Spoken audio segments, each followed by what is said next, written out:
Let us open our Bible on Psalms 34, verse 17. Praise the Lord. The righteous cry, and the Lord heareth, and delivereth them out of all their troubles. Ayan.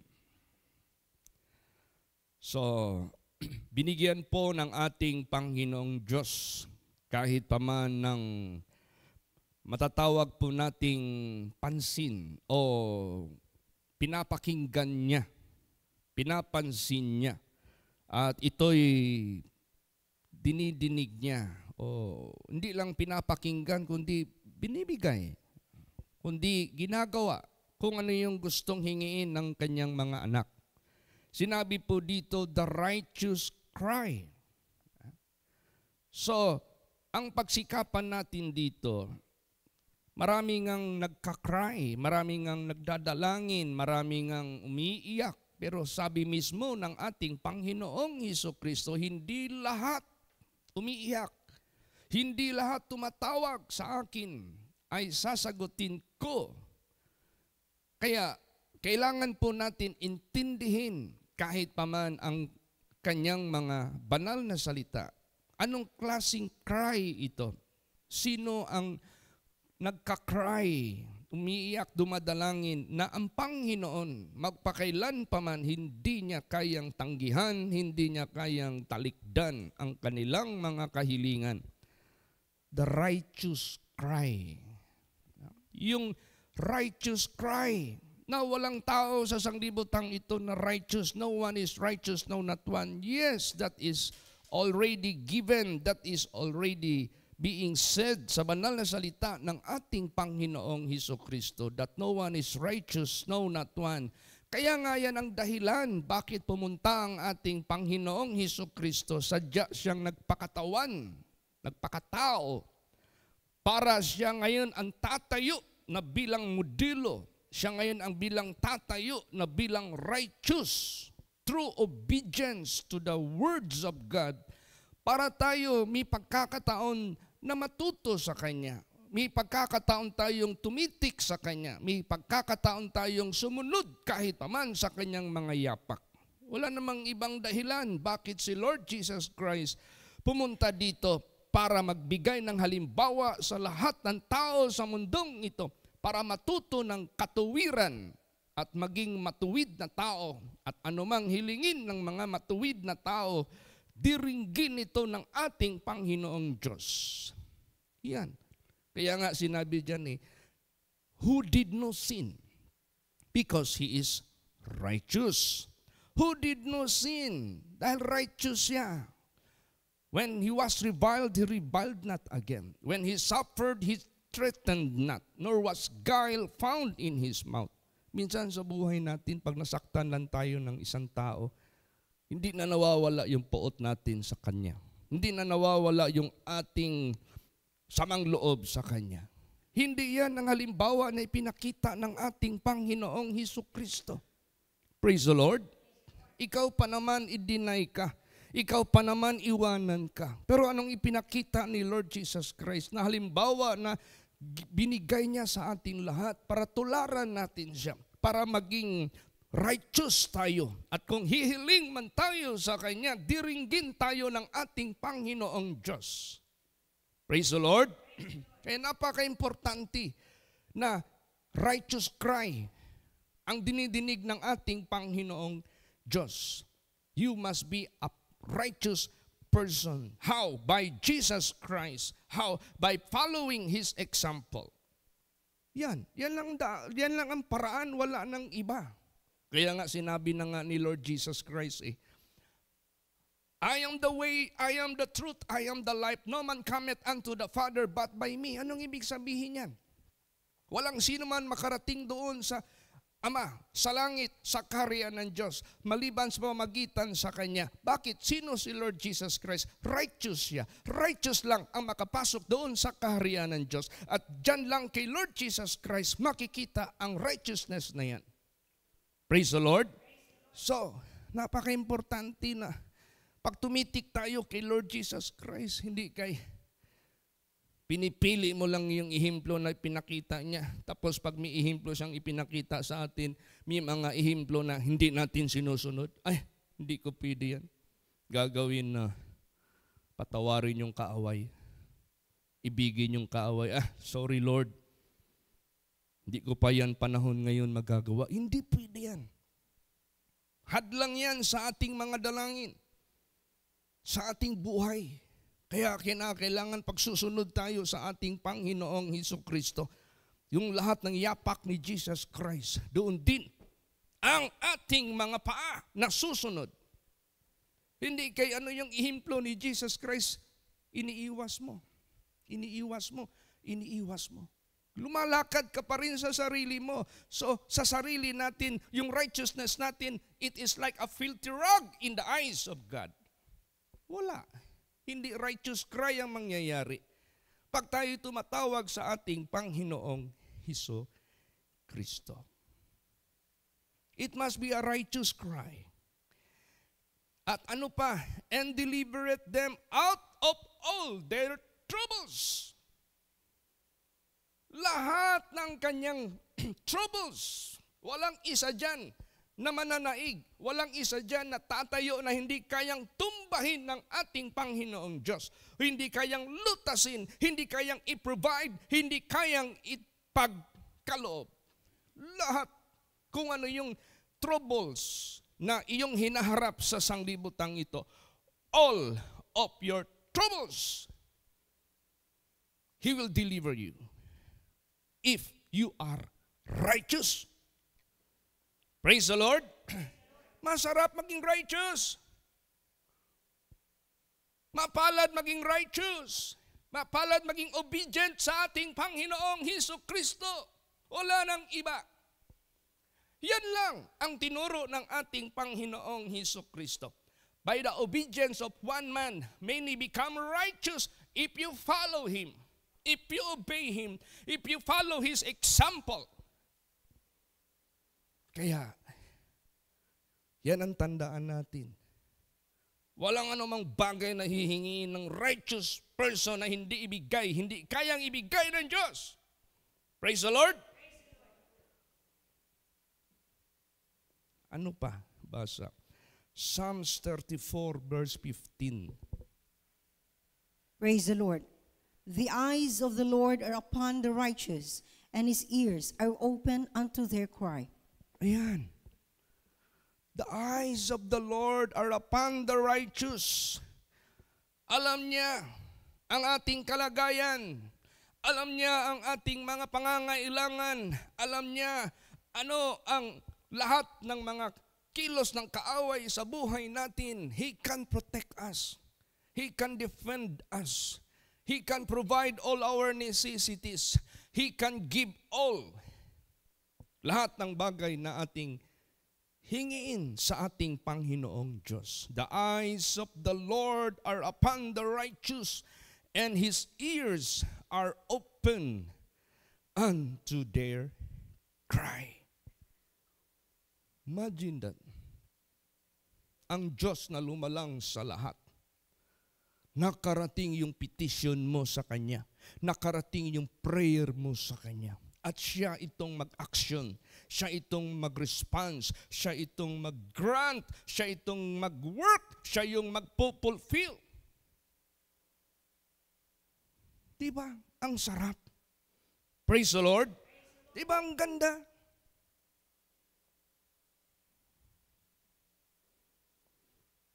Ano pa? Basahin natin ang mga matatawag nating way of righteous people of the world na dinidinig ng Diyos. 1 John 3:22. Praise the Lord. And whatsoever we ask, we receive of Him, because we keep His commandments and do those things that are pleasing in His sight. Yan. Tandaan natin yan. Ano mang hingiin natin, tatanggapin natin mula sa Kanya dahil ating iniingatan, dahil ating sinusunod, dahil ating tinutupad, ating ginagawa ang mga bagay na nakapagbibigay kalugod-lugod sa Kanyang mga mata. Hindi man kalugod-lugod sa mata natin, hindi man kalugod-lugod sa mata ng mga tao na mga ungodly sa sanglibotang ito, pero kalugod-lugod sa Kanya na Holy God, righteous God. Doon natin ipakita. Hindi sa tao, hindi sa sarili natin. Porque ba dama mo na hindi nakaka-please sa iyo yung bagay na hakbang na gagawin mo? Hindi mo na lang gagawin. Pero kung tutuusin, nakaka-please sa Diyos. Anong gawin natin? Yung nakaka-please sa Diyos o yung nakaka-please sa sarili natin na laman? Saan ba natin talaga ipakita ang mga bagay na doon natin ipakita sa Kanya, yung nakaka-please sa Kanya? Hindi sa sarili natin. Don't be a self-pleaser. If you please yourself, Jesus said, you cannot be my disciple. If you cannot do to hate yourself, you can never be my follower. Kung hindi mo kayang saktan ang sarili mo, kaputan ang sarili mo, i-deny ang sarili mo, hindi ka maging follower ko. Yan ang tandaan natin. Kaya gusto ng ating Panginoong Diyos maging righteous tayo through obedience sa Kanyang ihimplo. Ngunit, ito ba'y pinapansin natin? Ito ba'y pinapahalagahan natin? Ito ba ay kinoconcentrate natin na hindi tayo mawala sa ganong klaseng direksyon na buhay? Or naging self-centered tayo? Masyado tayong self-centered, masyado tayong nagpapaapekto sa ating sariling kagustuhan. You can never be righteous. Magkakry tayo sa Panginoon Diyos, may mga hadlang. Hindi ka man maging righteous. Self-centered man tayo. Hindi tayo maging righteous. Pero kung nakasentro tayo kay Kristo, to follow the very example, to follow what He asked us to do. Alam mo, minsan nag-preach ako doon sa Malaysia. Tawau kung tawagin. Hindi ko alam ano ang damdamin, isip ng mga makikinig sa Word of God. Lumabas man dito sa preaching ko. Love your enemy. Tumayo yung babae. Pastor, sorry gyud, di gyud ako na makaya. Pastor, sorry gyud, maurag yun ay butangan, di na ako na mahimo. Nagpasabot, nag-bleed ang iyang heart sa iyang kaaway. Nasamaran. Di niya kayang mahil. Di niya kayang mapilot, di niya kayang mapiklat na lang, di niya kayang mawala. Wala ko siya pugsa. Kulang ning tawhana o pulong sa Diyos. Sama atong katulad doon sa ospital na naprihan ko, yung sinaksak na halos ikamamatay niya. Naimbita ako ngayon. Si Dodo ba yun? O Dudong. Dong, unsay plano nimo kung ayuhon kas Ginoo? Kung pagalingin ka ng Panginoong Diyos, anong plano mo? Sa nagsaksak sa iyo, anong gagawin mo sa Kanya? Ay, ayun, gay kos Ginoo, patyon jud nako nang nagdungkag nako. Sabi ko, Dong, ayaw na lag-expect og milagro nga ayuhon kas Ginoo. Naibabag, you are not righteous. Si Jesus, righteous siya atong sundon, dili atong kaugalingon. Dili si Satanas atong sundon, ni ang atong kaugalingon.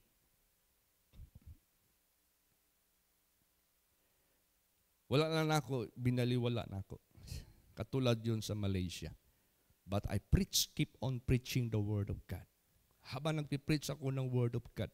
Nilagay ko si Lord Jesus Christ sa kanilang mga mata. Nilagay ko si Lord Jesus sa kanilang harapan para siyang maging modelo, para siyang maging daan ng kanilang kapatawaran, ng kanilang kaligtasan, ng kagalingan ng kanilang buhay. Buti na lang ito si Dudong. Nag-concede. Sinabi niya, Pastor, ako ng pasayloon. Ang akong igsuon nga nagdungkab nako. Ang laki ng kagalakan ko. Kasi alam ko na. Naging righteous yung tao na yan dahil sumunod siya sa ihimplo ni Jesus Christ. At alam ko diringgin ang kanyang dalangin na ipipray ko sa kanya na pagalingin siya. Instantly siya pinagaling ni Jesus Christ. Instant. Gumaling talaga siya. Granted. Ultimo bill, granted. Bayad lahat. By the power of God. Na-testimony ko na yan sa inyo. Kaya napaka-importante maging righteous. Based on Jesus. Not based on yourself. Praise the Lord. Based on Jesus. Pasihan si Jesus Christ sa righteousness natin. Wala nang iba eh. Yan ang anuhin natin. I-target natin yan. Yun ang pinaka-focus natin para diringgin yung dalangin natin. Lahat ng troubles natin, lutasin niya ng Diyos. Ano pa? Maliban na we keep His commandments and we do those things that are pleasing in His sight. Basa pa, 1 John 5:14. Praise the Lord. And this is the confidence that we have in Him, that if we ask anything according to His will, He heareth us. Yan. Meron tayong kapanatagan. Meron tayong kasiguruduhan sa Panginoong Diyos na buhay na kung hihingi man tayo kahit ano,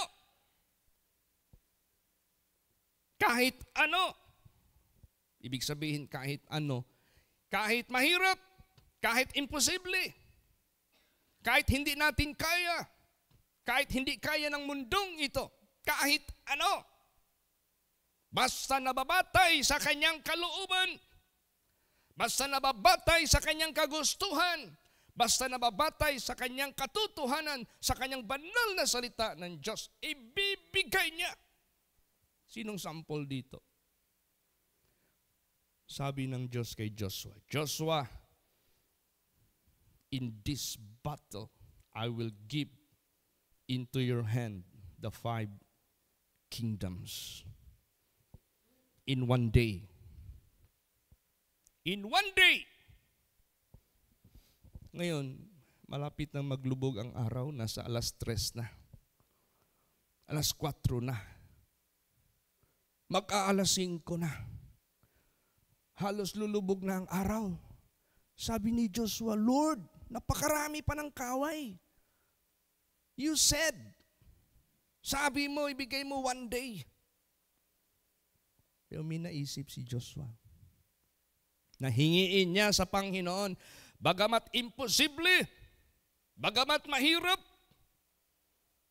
bagamat against nature, against science, against physics.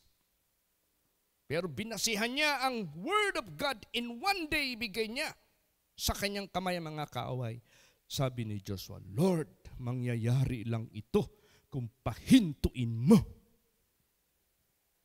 ang movement ng araw at ng buwan.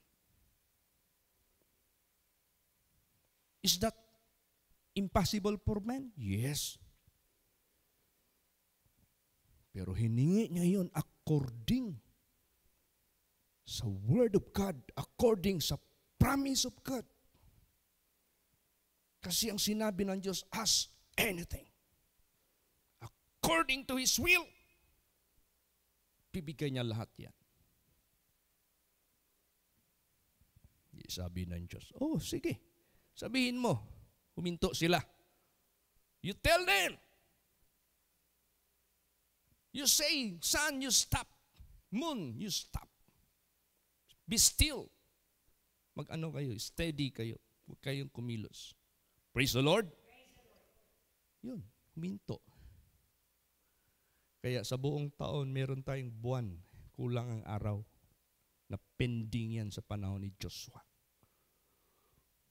That is tested and proven na dumating ang panahon sa history, huminto ang buwan at ang araw. Hanggang naubos ang lahat. Ginawa ng Diyos, nagpadala na lang siya ng mga galing sa langit na yung mga umubos. Mas marami pang namatay galing sa langit na mga pinababa ng Diyos, bato o ano pa na pumatay sa mga kaaway. Mas madami pa kaysa sa tabak. Tapos, granted according to His will. Yeah, sa buhay natin, pag sinabi ng Diyos na ibinigay ko na sa inyo sa kamay ninyo ang kaaway ninyo, lahat ng kasalanan. Ano bang kaaway natin? Mga kasalanan, mga kalikuan, mga bagay na ayaw ng Diyos. Kaaway natin yan. Ubusin mo yan. Praise the Lord. Huwag kang magtira, huwag kang mag-reserve ng ano pang character, attitude, work na kaaway natin. Ubos. Kaya sa buhay natin, kaya doon sa Malaysia, Hong Kong, anong sinabi ko? Magbibili kayo ng house and lot. Mga membro, maka-house and lot kayo. Hong Kong, ganun din, magkaroon kayo ng house and lot. At makabili tayo ng property para sa simbahan. Kasi ang iniisip natin, hindi lang tayo. Meron pang mga next generation. Meron pang next generation. Meron pang next generation. Saan sila pupunta? Saan sila magpapasilong para ma-righteous sila, makinig sila sa Word of God. Kaya itong ministry na ito, this is the most important establishment on the earth. Praise the Lord. Kailangan ito ang maitayo. Kailangan ito ang ma-establish. Kailangan ito ang masuportahan. Kailangan ito ang mag-prosper. Eh, nung nagpunta ako doon sa Hong Kong, kahapon lang kami dumating. Kita ko yung mga tall buildings. Yung mga buildings doon nakatatak. Ang mga owners, BMW. Ganito na hotel. Ganito na kumpanya. Sabi ko, if this establishment about sa sasakyan, about sa accommodation dahil hotel, about sa insurance, about sa kung ano-ano pang mga gawain sa mundo. Nagkaroon sila ng sariling established na mga properties para masuportahan lang yung business nila.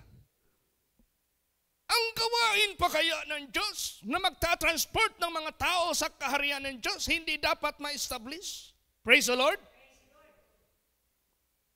It is the will of God that all men should be saved. So ano mang hihingin natin, it must be in accordance to His will, according to His pleasure.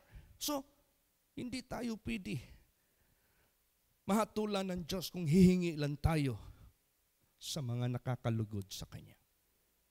Kasi pag walang property ang Holy Place sa Hong Kong, do you think yung mga OFW hindi yan tatanda? Do you think hindi yan magre-retire? Kung tatanda na sila magre-retire at kukunin na ng Diyos, mawawala yung ministry natin doon. Ganun ba ang mission natin sa mundo? Temporary lang, hindi makarating sa next generation. Hindi makarating sa, di ba ang Bible nagsabi mismo, yung compassion ng Diyos will be to 1,000 generations. Kaya nag-provide si Jesus sa atin ng sariling lupa, sariling building, magtatayo pa tayo ng mas malaki pa. Dahil ang purpose niyan, kung sakaling kunin na tayo, yung next generation natin, patuloy sila makinig sa Word of God. Patuloy sila magsasamba sa Diyos. At yung mga anak nila, sila na naman din. At mga apo nila. This must go on. This must continue.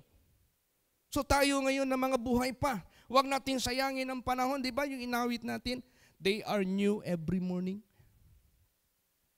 Every morning we have the opportunity to serve God. Every morning we have the opportunity to work, to do the work of God. Pasihan natin lang dito sa kanyang heart. Anong gusto niya? Basahin pa natin. Gaano siya na merong kakayahan? Jeremiah 32:17. Praise the Lord.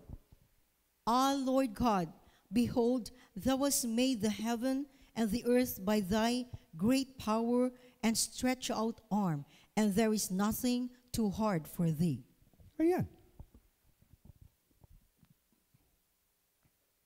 Ah, Lord God, behold, thou hast made the heaven and the earth by thy great power and stretched out arm, and there is nothing too hard for you. Kaya hindi tayo pwede na maghingi sa Diyos base lang sa ating isip, base lang sa ating kakayahan. Ay, hindi ko tihingiin sa Diyos, hindi ko kayang bayaran ito.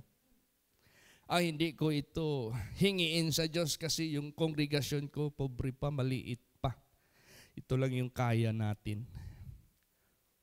Hihingi lang tayo according sa ating kakayahan, sa ating budget. No! Hindi po. Hihingi tayo according sa kanyang kakayahan, hindi sa ating kakayahan. Or else, we cannot move farther. Hindi tayo makagawa ng mas malawakan pa. Walang mahirap sa Kanya. Basa pa. Ano pang dapat gawin natin? Sige, Matthew 21:22. Praise the Lord. And all things whatsoever ye shall ask in prayer, believing ye shall receive. Yan. Not something, but all things. Ito'y red letter. Si Jesus mismo nagsabi nito. All things whatsoever ye shall ask in prayer, believing ye shall have, ye shall receive. So saan ngayon ang key, ang susi na anuman o lahat na hingi natin sa Kanya, ibibigay niya? Saan ang susi? Believing. Praise the Lord. Believing. Now, where is the proof that we believe? Saan ang prueba na naniwala ka sa mga bagay na hinihingi mo sa Diyos? What is the proof? How do you prove it? How? Una, you must be righteous. You must be obedient to all His commandments. Because if you offend in one point, you will be guilty of all. Tandaan natin yan. We cannot make our own decision. We cannot make our own volition. We cannot make our own way.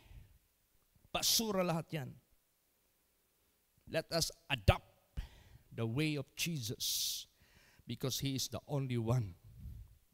The only way. Now, paano natin ma-prove na righteous ka?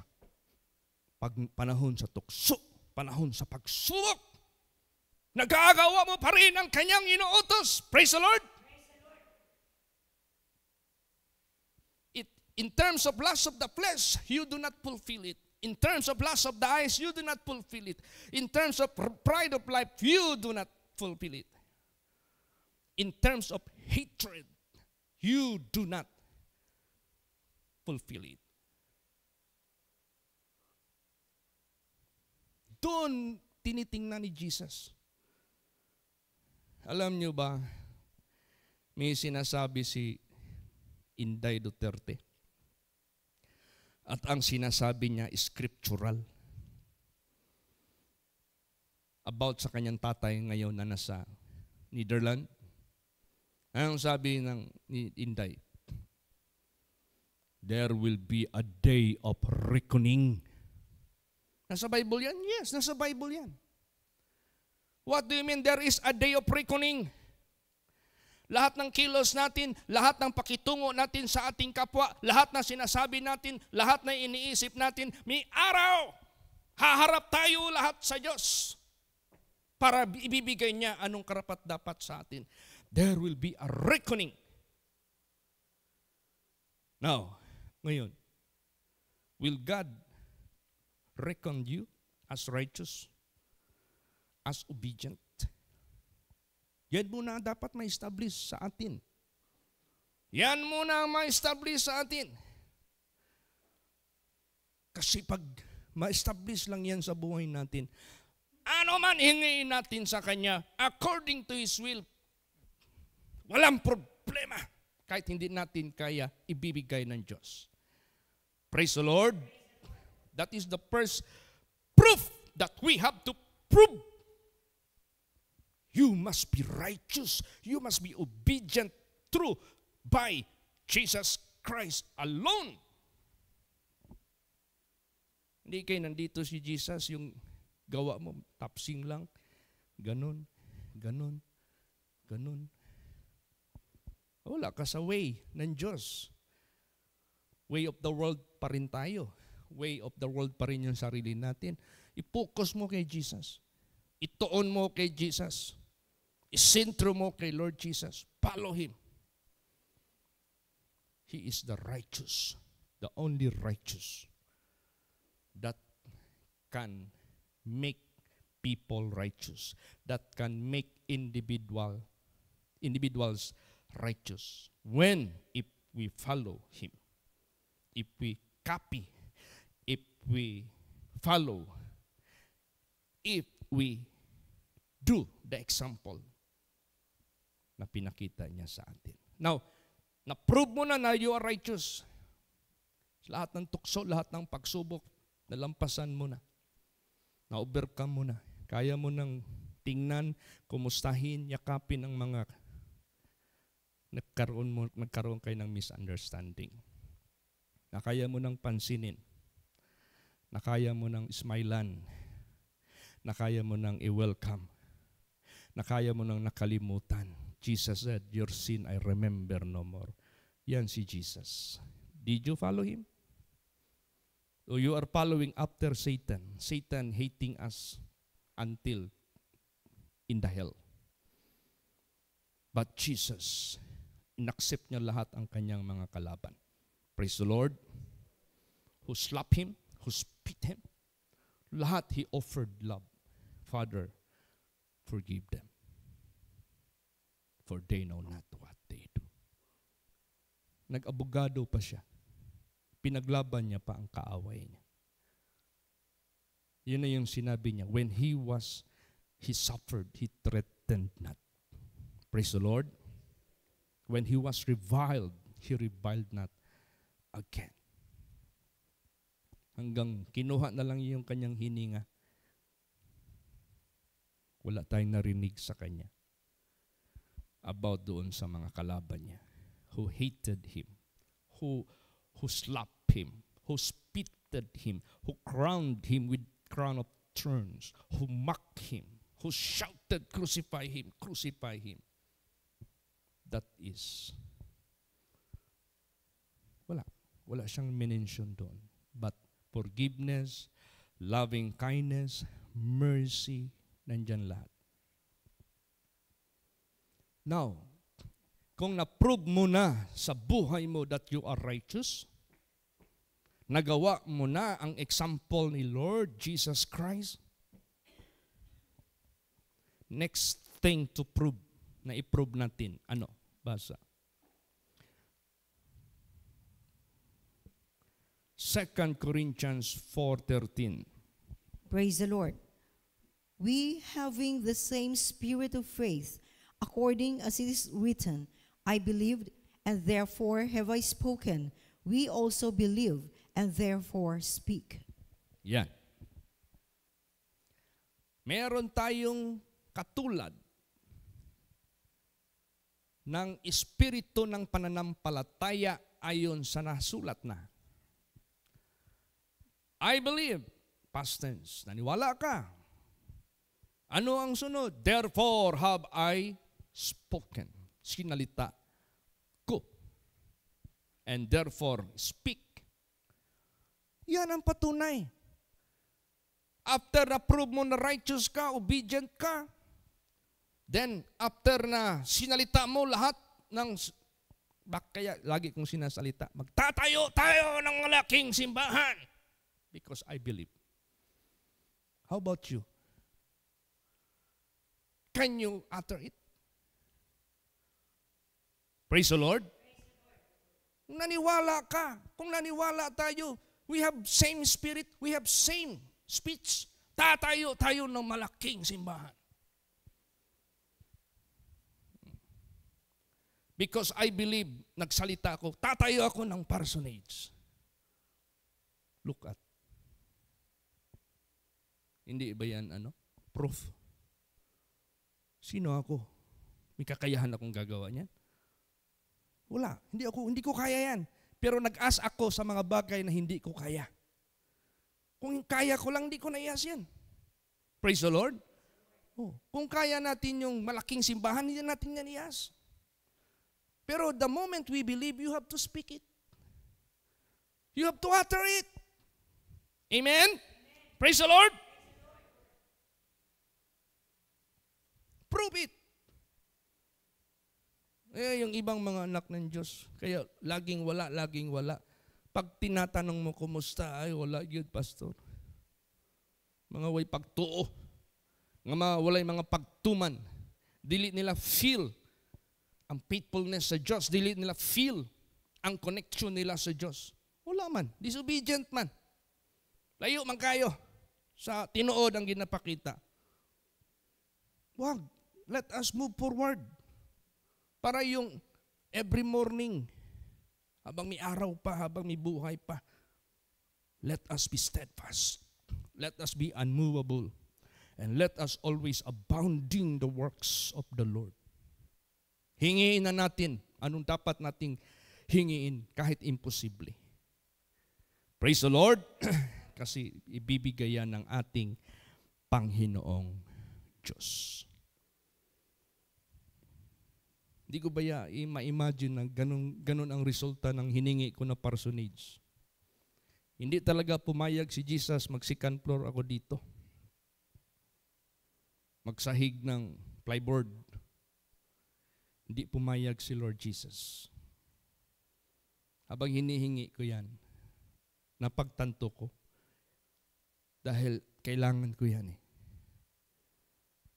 Malaking accommodation na yan sa John 15. Malaking accommodation na ito sa John 15. Plus yung mga bahay ninyo.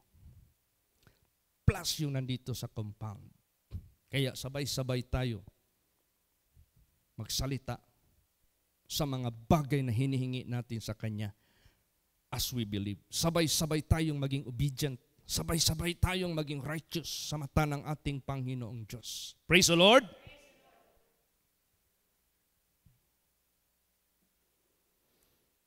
Alam nyo ba, yung sinabi ko lang magka-aircon tayo, alam nyo magkanong worth nito? Hindi yan basta-basta 4 na 3 tonners. It's not a joke. Pag sabi ko magka-aircon tayo next week, pak! Dumating. Big church, sinasabi ko yan. Pak! Magdating yan.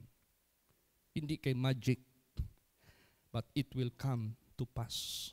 Mangyayari yan. Matutupad lahat yan.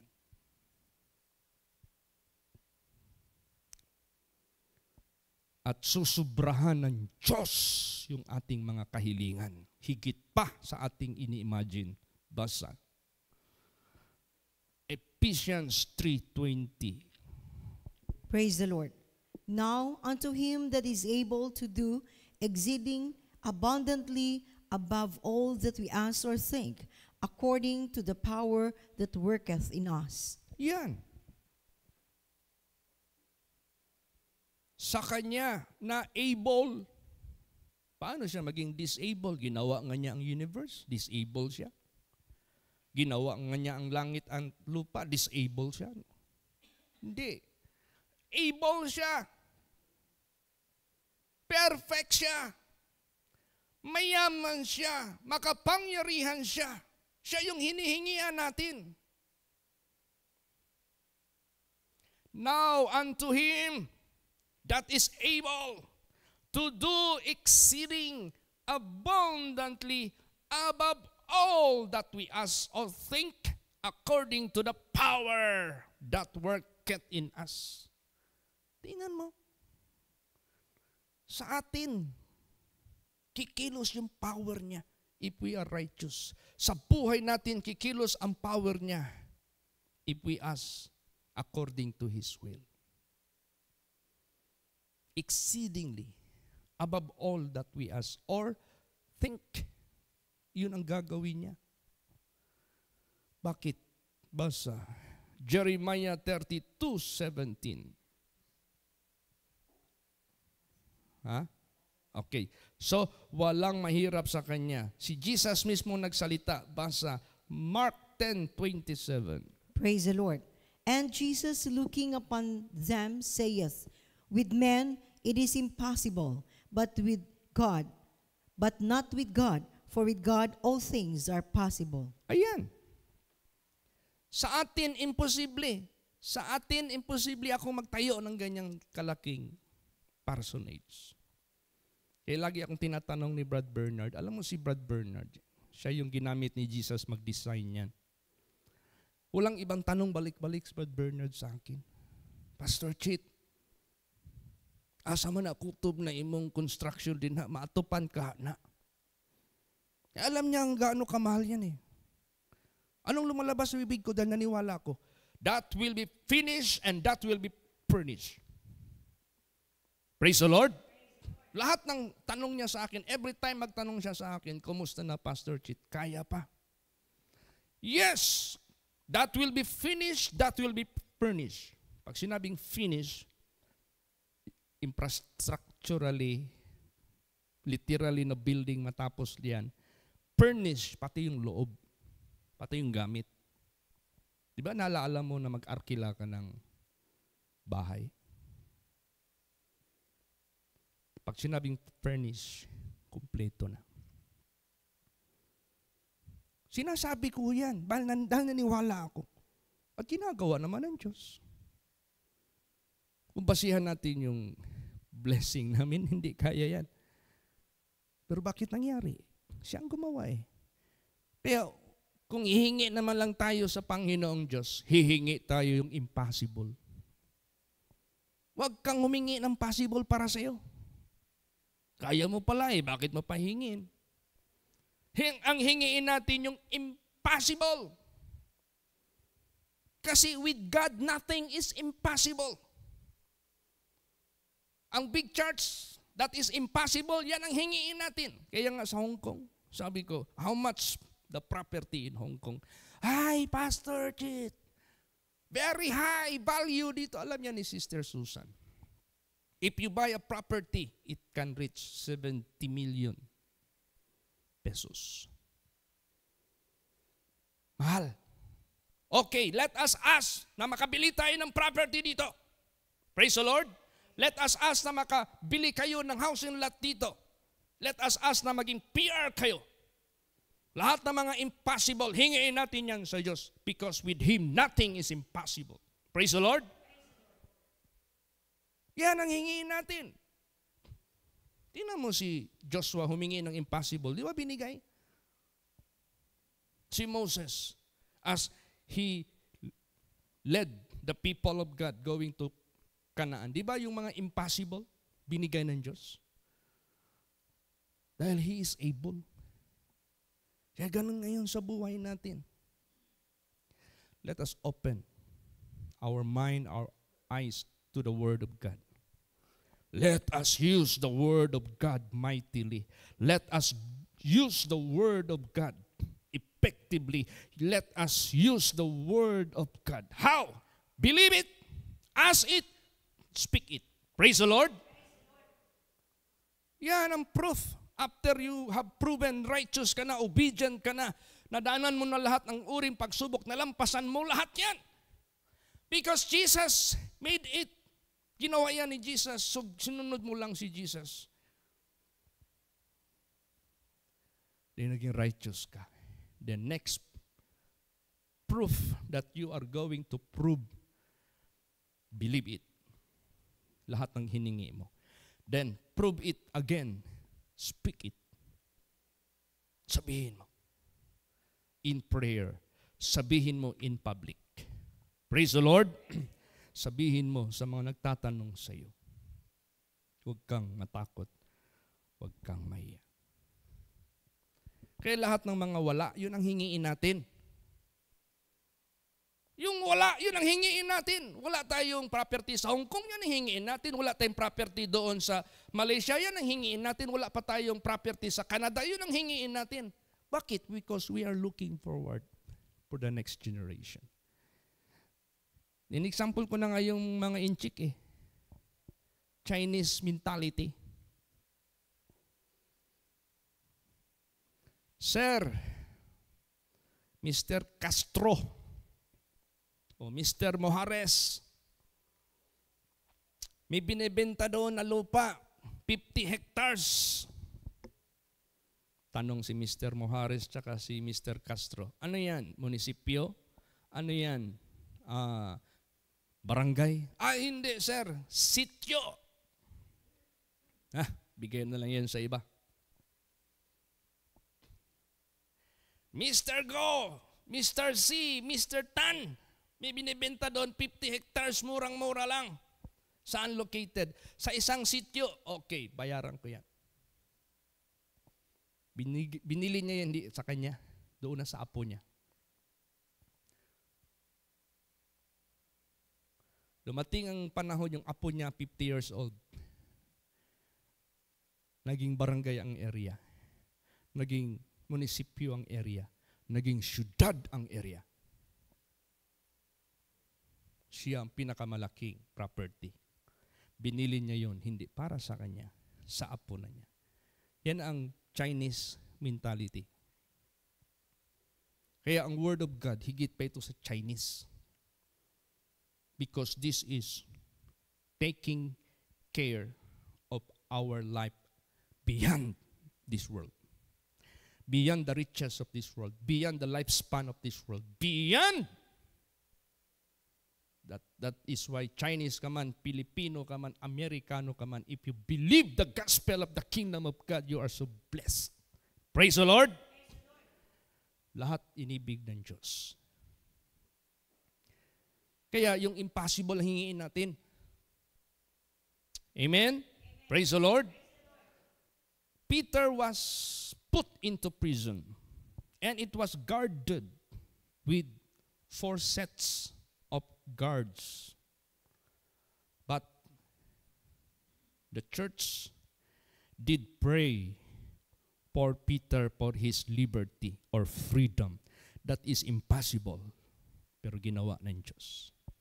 Praise the Lord. Hindi nga makapaniwala sila eh. And let us ask impossible.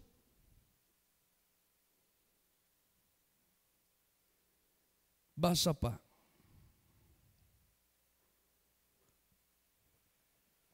Last verse, Philippians 4:6. Praise the Lord. Be careful for nothing, but in everything by prayer and supplication with thanksgiving, let your request be made known unto God. Ayan. Kaya yung nag-separate na ang Canada congregation, laki kayang kawalan yan sa tithes ko. Alangan di ko sila i-release. Alangan di ako mag-isip sa kanilang development. Alangan hindi ko sila bigyan ng pagkakataon na makadevelop doon. Siyempre, that is the SOP. Pero ang tanong, huminto ba ang supply ng Diyos? Lalo pang higit. Remember, this parsonage was being started. Na-separate na sila. Because we ask the impossible. Praise the Lord. Kung ano yung wala, doon tayo magkaroon ng care. Wala tayong big church, mag-care tayo na magkaroon tayo ng big church. Wala kang mga facilities, mag-care tayo, magkakaroon yan. By how? By prayer. Be careful for nothing, but in everything by prayer and supplication with thanksgiving, pasalamatan mo na. Kahit hindi pa nangyari. Given na ibibigay talaga. Let your request be made known unto God. How? Speak it. How? Pray it. How? Ask it. Ask and it shall be given you. Seek and you shall find. Knock and it shall be opened unto you. So to God be the glory. This is applicable to all level of our situation. Praise the Lord. Mula sa pamilya mo, sa lahat, sa trabaho mo, sa lahat. Kaya day by day, Jesus is proving His faithfulness. Great is His faithfulness. Let us use this opportunity. Amen? Praise the Lord. Magsitayo po ang lahat.